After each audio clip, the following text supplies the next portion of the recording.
Well, good morning everyone. Decided to paint inside my office this morning.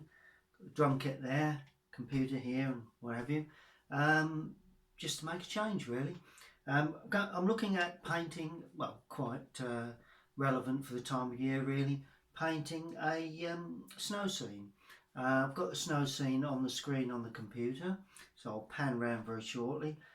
Just had my cup of coffee, so I'm all set to go. I'm really looking at two figures walking in deep snow with trees all overhanging.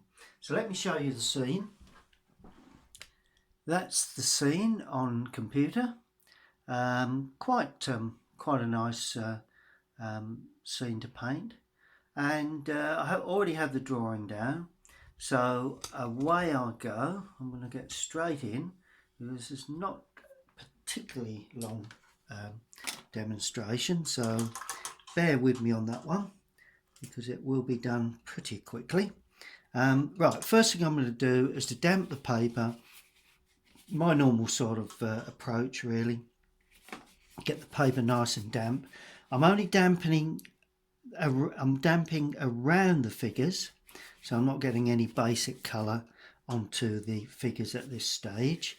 Paint damping around the figures fairly roughly really, not worrying too much, down as far as the line where the snow meets the distant background. Now to that I'm going to give that a little bit of warmth. So snow scenes always require warmth, so I've got cadmium red here and I'm just dropping that in to that sky, or well, it's trees really. A little bit of yellow to give it an orange perhaps. That would be nice, particularly around the figures. Give it, I mean, with watercolour, whatever you put on like this will eventually shine through. It's quite a quick little subject to paint. Give it a little bit more depth of red, particularly there. Oh, there's a little bit of yellow gone in. Look at that. Look. Bit of some on the paper there, so let's get rid of that. A little bit of yellow, a little bit of red to really enhance that. There we go, look at that. And although you think white snow actually has warmth, or should have when you're painting, because that always looks better. And now I come to the foreground, yellow to start with, across the legs of the figures. This is going on to dry paper, so it holds a bit easier, a bit, and some really warm tones in the foreground. There you go. And it's just holding, just damping, gradually getting that done. Now while that's drying, I'm going to get a smaller brush and produce the figures themselves. So I'm going to paint the figures in first. First thing I'm going to do is to paint the red coat. Well, I'm actually going to use, I use cadmium red to start with, using a different red now for the coat. I'm using alizarin crimson, and let's just go in with alizarin for that. There we are, lovely and red, nice red coat. There we go, that's bleeding into the background, that's useful. And around like that, there we go, see the way it's bleeding in. You know, not concerned at all about the bleeding, just picking around that coat there. There we go, and give it a little bit of movement at the base. Now the other figure is sort of like a purple, so I'm just adding ultramarine with that. It's like a bluey, purpley colour, so ultramarine with the rose madder. More ultramarine we're looking for. Quite a blue really, blue-grey. There we go. Let's use that colour. There we go.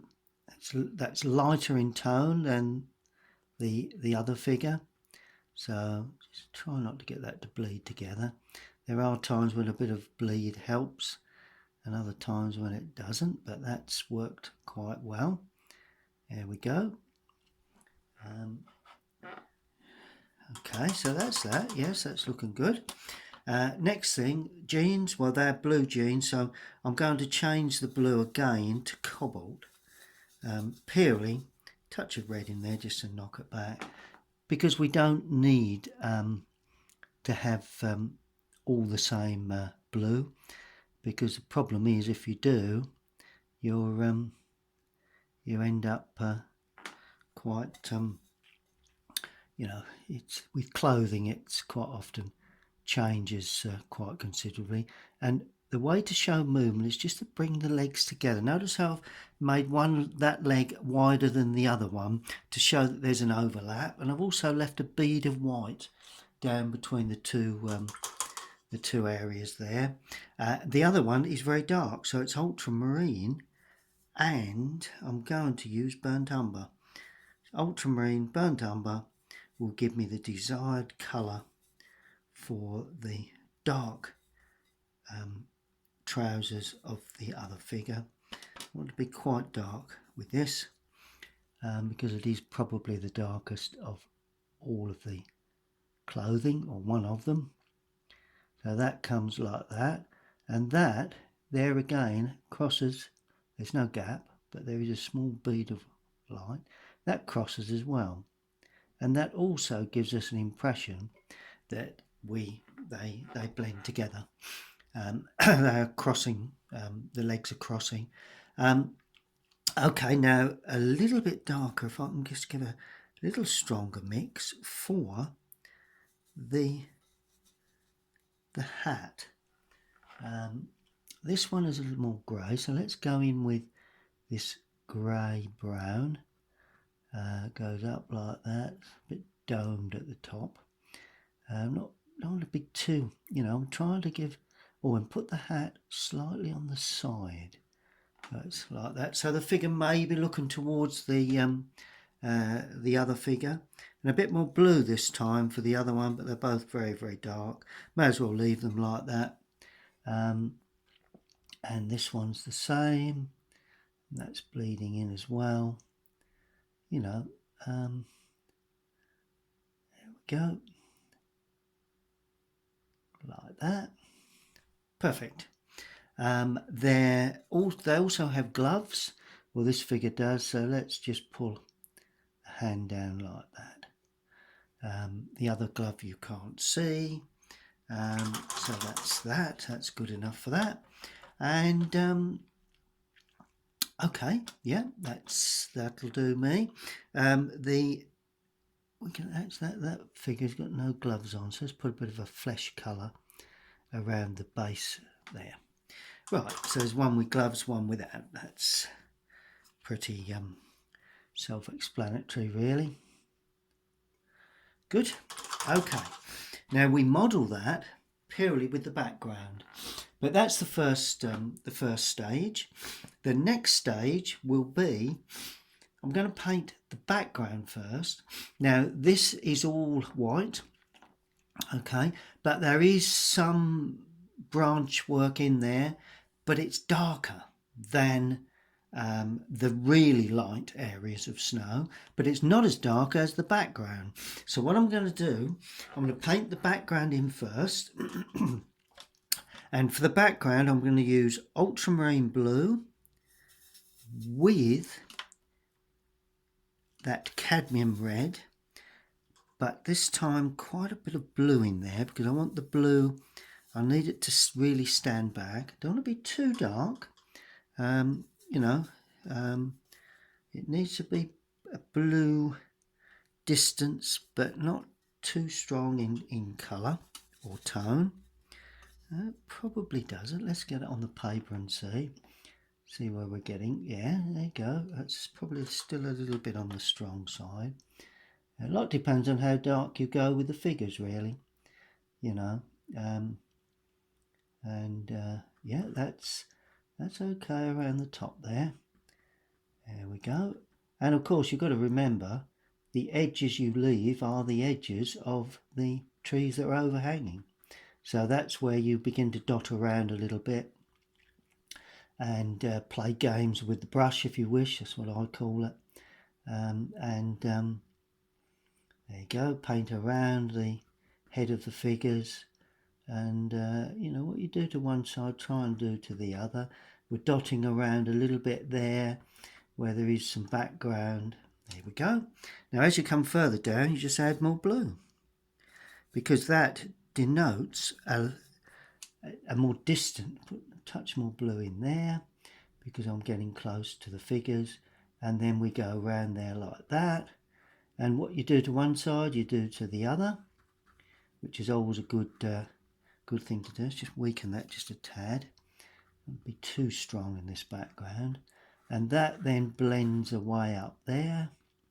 Can you see all of a sudden we're beginning to get that sense of a snow scene, really? You know, you can feel the winter and the coolness within the that shadow. There we go. Around the hands, let's just blend that in. We'll pick around that shortly. That's it, gradually lose that. That's good. And around that hand there, it'll all be revealed very, very shortly. Could have used a larger brush, but I need to get, and this distance is very flowing. It sort of like flows, and that goes away into a very cool area here. You've got overhanging trees, and all you do, you just bang the brush around like that, and that gives us a sense of distance within that initial tree area. Same here, probably a little stronger edging there, and the same there, but basically allow that to dry. Don't play with that too much. That's good. Okay, so that's the basis to that. So we've got the figures standing out in clear relief against the background. The figures will be darker because we're going to put some shadow on them. So the next stage is to get a bit of texture onto this background overhanging branches, really.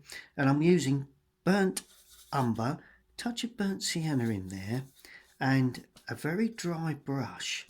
Now by dry brush I mean a brush that that doesn't have a lot of paint on it.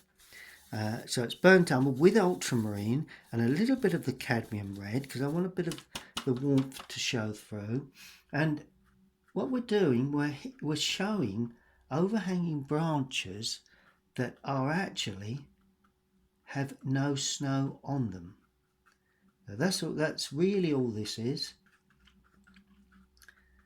There we go. See the way I'm just playing around. You know, you've got to have a little bit of fun with this sort of scene. You know, it's still areas that that have not got any snow. Now we can start with any trunk work. Now that can bleed away. We've got a branch coming over there, and as the brush runs out of paint you get a broken edge, so that is ideal to show perhaps a bit of snow onto some of the branches as they come over and swing down. There we are. It's, you know, just use your imagination, really. And I'm just going to bring that branch through like that. See the way I'm indicating a little bit of snow possibly on the branches, and the way they come in and overhang. If you go through this process after you've watched the video, you'll find that you achieve a pretty reasonable interpretation of that scene that I just showed you. Okay, now I'm using Prussian blue now with a touch of burnt umber with a very dry brush, because I want to show you how to show undergrowth, or how to paint undergrowth that's still slightly green, but it's got snow on it. So this is the way you do it. You just go like that, and that indicates the dark areas where there is no snow. A bit more blue to give a bit more green effect. That could be there as well. Where there's a light patch, it could also be quite dark in places. There is a green touch there. So that's gonna, you know, some areas won't be completely full of snow, but other areas will be, and that is where you begin to break, where that break in the trunk is, and that just gives an indication that perhaps there's something going on with branches. And as the brush dries, you scratch across the paper. It's my favourite technique. Maybe a little bit of shrubbery there somewhere, not a great deal, but maybe. Okay, now a little bit in the foreground. Quite simply, same technique, same colours, bit more brown perhaps, and a little darker, because we come into the foreground, maybe there's a little bit of shrubbery just standing up here, perhaps a little bit of twigging. I can see that on the picture, so let's pop that in. And a little bit of brown, burnt sienna, right on the point of the brush. Nice to have a little bit of twigging from this foreground. But you don't appreciate the white of the snow until you actually paint the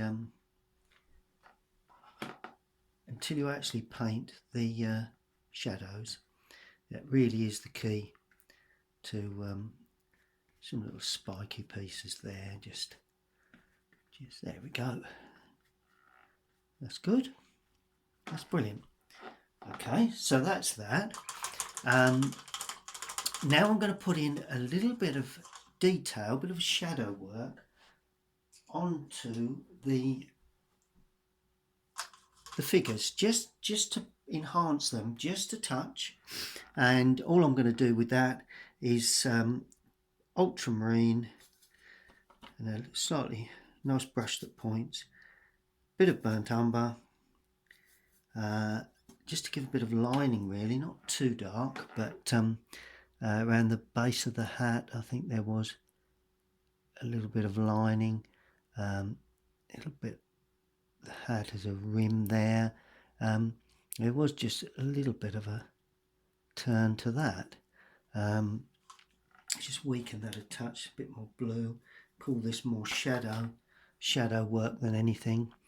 Inside there, that's it, and where the glove is, a little bit of lining there. Oh right, where the hood lays, that's always a useful oh, and the rim of the hood perhaps has some form of just looking at the picture, really, just seeing where I feel that this sort of detail would be required. It's not the shadow, it's a darker area within the shadow area. Ultramarine, really nice, real dark colour now. I want to show up, it's just a little black edge along the base there, it just highlights that. You can just about see an undergarment there, it's a long pullover or something going on, and then just line that up just gently. There we go. And of course on the legs as well, we're going to have a little bit of light shadow work, as I say, a bit more blue than anything, just because it's a blue garment or blue trousers. So let's just see if we can just put a little bit of shading underneath there, a bit of crossing there. That's probably in shade a bit more there. Now the boots, we're not getting in to that sort of detail. We need to be very careful when you come to put feet into figures. So notice how I've just softened it. We'll have a shadow underneath there. So that's really the figures looking pretty good. And now all we need to do for this subject is to sweep in some shadow work. And the shadows I'm going to use will be, let me have a think. I've just got to have a think about this one. Oh, right, okay. We're going to use alizarin crimson and ultramarine. There we are. Those are the two colours I use quite often for my shadow work, and all seems to work quite well for shadows. I do like that mix, and just try and keep that fairly blue, but not too blue. It's got to have a bit of more or less sort of a purpley sort of colour. Now, where do we put that? Well, we do know that this area here, let's add a bit more blue to that, not make it too strong either in colour, a bit more blue to that. I'm making a nice puddle of paint, got quite a bit of this shadow work to paint in, and I'm dragging that across. I will leave some white paper in places because that's where the sun is actually hitting the so even a bit more blue to that. I would prefer it to be more blue on this one, and the same there. You know, you've got the overhanging branches, but you've also got the light tone, which has also got snow on. So some snow, some hasn't got any snow, and this is where we balance and we mix and we match and we scratch the brush. There we go. We scratch across there. A bit of shadow work there. The white areas will be the snow, and that's or it's not perfectly white because it's that undercolour that I laid on earlier, but you can see how it creates a shadow effect. So if you're looking to paint this sort of scene and get a reasonable result, use this process, and I can assure you that it's quite a successful way of producing a lovely impression of a snow scene or figures walking in the snow. And of course in the foreground we're going to have a similar sort of effect on this undergrowth here. Some will leave, some will just shadow, because it's the shadow that's creating the snow effect. Like that, little touches like that. Now the next thing is where the shadow will fall on across the ground or across the snow in the foreground and onto the figures themselves. Well, this is where we need to think, and I would suggest we have some snow shadows running across to the figures and away into the distance like that. Obviously it will be under the figures because they will cast their own shadow if we've got sun coming from that left. There you go. And probably a touch in the foreground here, you know, just a sense of a subtle shadow. So paint that through like that. Now we're going to go darker now with the shadow for the figures. So it's really just stronger paint. And where will these figures be in shadow? Well, let's have a casting shadow from that arm there, round and across like that. And that all of a sudden puts that figure in to clear half shadow. See that? See the way the sun hits that the top of the figure? And of course that shadow, that figure would then cast a shadow around onto the coat of this figure.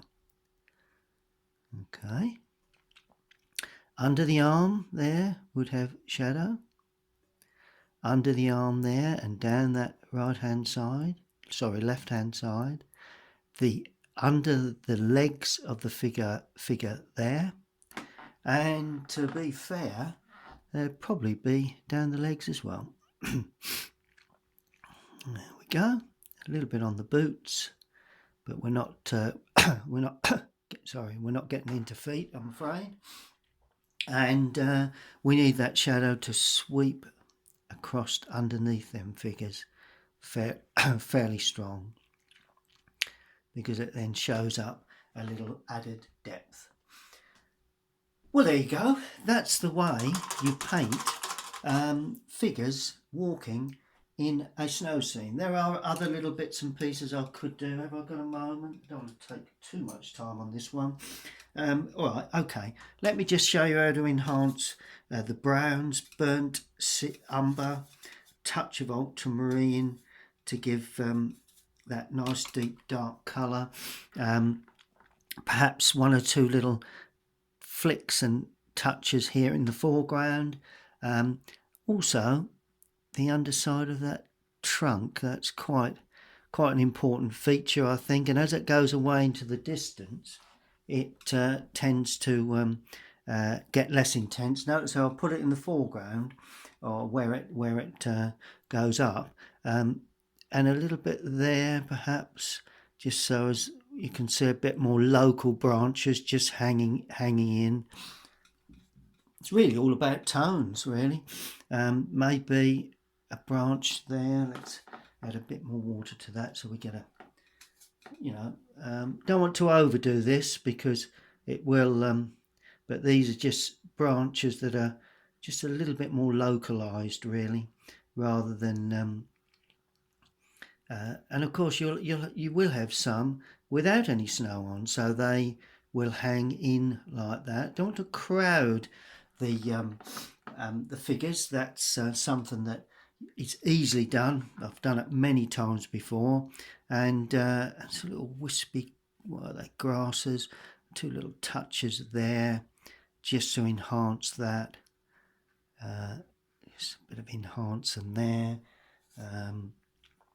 Perhaps the odd twig just coming away, heading towards the figures. If you notice, everything more or less heads towards the figures, and that is the key to get interest.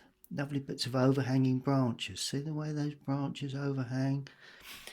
And all we need to do now, as we always do, we just sign it, just so that everyone knows who's painted this lovely little snow scene. So do have a go with that.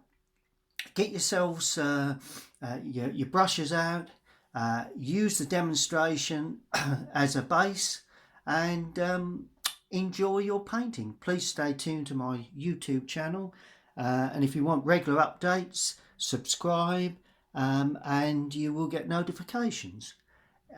Enjoy your painting.